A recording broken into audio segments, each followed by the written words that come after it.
personnes ont déjà parrainé votre candidat dans la région de Fatick? Alors, on ne peut pas tout de suite dire le nombre de personnes donc, qui ont parrainé le président Ousmane Sonko, mais l'essentiel, à l'étape de la collecte, donc, on avait donc programmé de faire donc, un bilan à mi-parcours.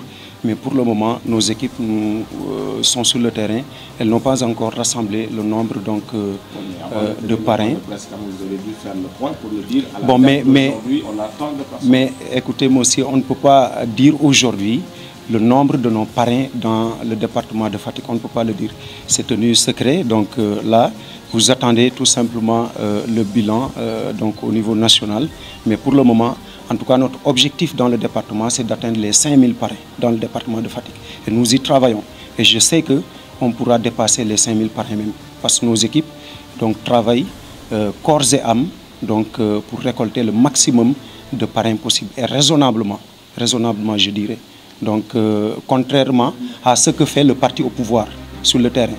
Nous, ce que nous dit la loi, on la respecte. La loi, on la respecte. On arrive, donc, on collecte, donc, comme nous l'indique la loi, mais pas donc de la manière dont le fait le parti au pouvoir. C'est un mécanisme traditionnel, d'autant plus que on a donc la chance d'avoir des militants, de vrais militants cela. Alors des militants qui sont vraiment engagés, déterminés, conscients des enjeux du moment, donc qui sont sur le terrain et qui n'attendent rien, absolument rien, qui y vont de leurs propres moyens, allant de la marche, donc à la location de charrettes ou bien de moto Jakarta ou bien de tout moyen de transport pour aller vers les militants, donc pour la récolte de parrains. Donc c'est ça, c'est à l'heure actuelle là où nous sommes.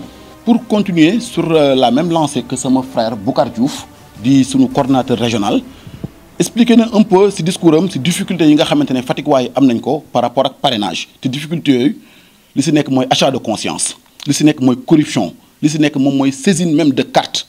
Moi, je l'ai vécu personnellement avec nos mamans qui sont ici. N'est-ce pas? Nous rencontrer pour parrainer, nous avons ma carte de projet.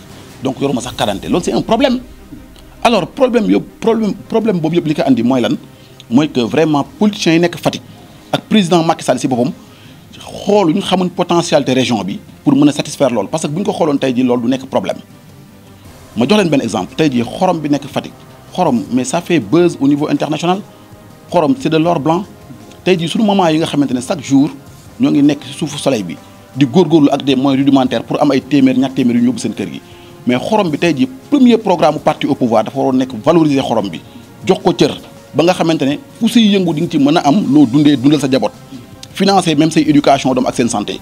les nouveaux mécanismes de développement valoriser celle boobu nga xamante ne moo ngi fii à côté tout près de chez nous. Autre chose, on a tellement de bassins de rétention tey jii Fatick boo demee marché carotte 150 francs jaxatu 200 francs kaani 100 francs mais c'est un problème. On ne peut pas accepter dans une région ba nga xamante ne ndox bi c'est à gogo tey jii ñuy am problème de légumes ak ay problème de fruits tey jii bu ñu amoon benn municipalité bu ambitieuse am benn municipalité bu responsable je pense que zone yooyu yëpp dañ koy valoriser tey jii pël ga ak man li ma fa gis ci ndox tey jii zone maraîchage la waroon nekk te loolu ñun comprendre nañ ko ñu ngi ciy liggéey bu baax a baax. Autre chose, l'assainissement est là mais tey jii képp ku ne assainissement ne emploi vert ñun am nañ xam-xam bi. am nañ expertise bi te ñu ngi siy liggéey bu baax tey jii assainissement bi waroon na mën a jox des milliers de jeunes de l'emploi vert et de l'emploi noble mais ñoom xalaatuñ ko on a investi près de 11 milliards te tey jii képp kuy dox si ndox ngay dox ndox bi demul dikkul même da ngay yor sa oto mënoo ko dugal sa kër c'est un autre problème mais loolu ça me permettra de parler même du problème de santé publique parce que tey jii ndox bi ngay gis mu nekk fii un peu partout mais lan lay développer mais moustiques yi lan moo tax Fatick même bëccëg yi moustiques dañ lay mat service d'hygiène aujourd'hui waroon nañu def ay opération de pompage mais même bu service d'hygiène deful loolu tey jii ndox bi warul exister parce que ça pose un problème de santé publique avec nos enfants tey jii xale yëpp arbis Fatick c'est un problème mais Pastef heureusement ba ñun avant ñuy engagé politique avant ñuy engagé aussi politique dañoo dem jàngi am xam-xam ñoo bëgg ko mettre au profit du pays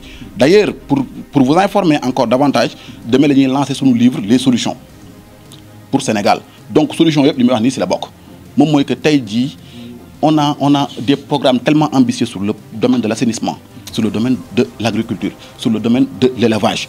L'élevage, on a un programme très ambitieux qui nous élevage am nañ ci programme ba nga xamante ne xam nga lu ñuy permettre tey jii ginaar yi nga xamante ne ñoo ngi koy yor fi ñu naan ko ay ginaar wolof ñu valoriser ko avec benn système ba nga xamante ne ñun Tanzanie lañ ko importé andi ko étudier ko adapté ko testé ko mu dox ba nga xamante ne avec 10 ginaar mën nga ci def dans 2 mois 3 mois nga am ci 100 ginaar ñu koy tuddee kinéngu nengo pour vous dire que ñun caaxaanuñu dañuy liggéey donc aujourd'hui nag li ci neex moom mooy que heureusement ba population bi commencé nañ comprendre ne Pastef caaxaanuñu parce que dañu fi génn livre wax sur le pétrole et le gaz wax ci xam-xam kenn dindiwu ko ñu ñëw andiwaat livre di wax suñu programme kenn du ko dindi te li ñuy wax nii discours bi may tenir nii dañ koy wax fu nekk kenn du ko dindi parce que ku ñu xam ne ñun nous sommes des gens de terrain des acteurs avant ñu nekk politiciens dañoo liggéey donc yaakaaruñu ci politique pour dund li ñuy tax ñu def politique c'est pour améliorer les conditions de vie des Sénégalais delloo politique fu mu nekkoon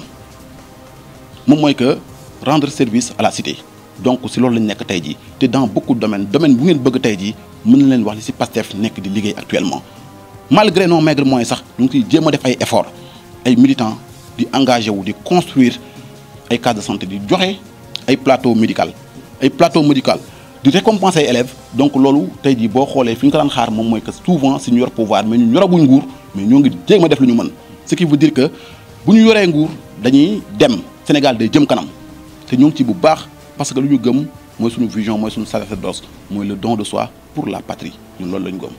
Actualité sur Sen TV Sénégal. Politique, people, éducation, sport, culture, art. Pour plus de merveilles, abonnez-vous sur Sen TV Sénégal. Regardez Sen TV au Sénégal, les frères. Sen TV Sénégal. Sen TV Sénégal. Sen TV Sénégal, meilleure télé. C'est la France qui vous le dit. asalaamaaleykum mbokk Sénégal wóoratul bañ a seetaan Sen TV man la Michel Berlo from Moscou mooy Pass My Dream Sen TV ñoo ngi seetaan Sen TV. Bonjour, je suis Zidane, chers téléspectateurs. Moi, personnellement, je vous conseille de regarder Sen TV au Sénégal.